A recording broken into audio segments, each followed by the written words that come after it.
What do you say to those viewers that don't pursue their dreams and are locked in their careers because they are too afraid to take risks and pursue something meaningful? Well, the first thing I would say is, well, you should be afraid of taking risks and pursuing something meaningful. But you should be more afraid of staying where you are if it's making you miserable. It's like the first thing you want to do is dispense with the idea that you get to have any permanent security outside of your ability to contend and adapt. It's the same issue with children. It's like you're paying a price by sitting there being miserable. And you might say, well, the devil I know is better than the one I don't. It's like, don't be so sure of that. The clock is ticking. Yeah, and if you're miserable in your job now and you change nothing, in 5 years you'll be much more miserable and you'll be a lot older. But isn't it a luxury to pursue what is meaningful? Our viewers have mortgages, they have children, they have payments and loans. It's a luxury to pursue because we lack the resources. Well, I don't remember now, I'm not talking about what makes you happy.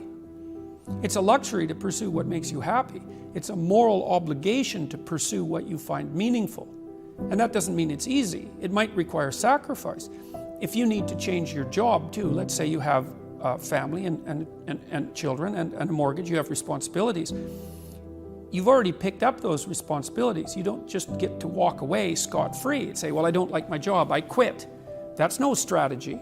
But what you might have to do is you think, well, this job is killing my soul. All right, so what do I have to do about that? Well, I have to look for another job. Well, no one wants to hire me. It's like, okay, maybe you need to educate yourself more. Maybe you need to update your curriculum vitae, your resume. Maybe you need to overcome your fear of being interviewed.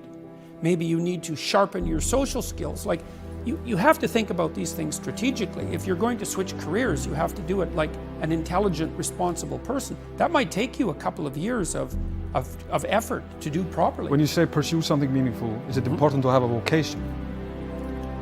I think it's more important to have an ethos, an ethic. The first thing that you want to do is figure out, imagine you were taking care of yourself, like you were someone you cared for. Then you should figure out, well, if you could have what you needed and wanted, what would it be?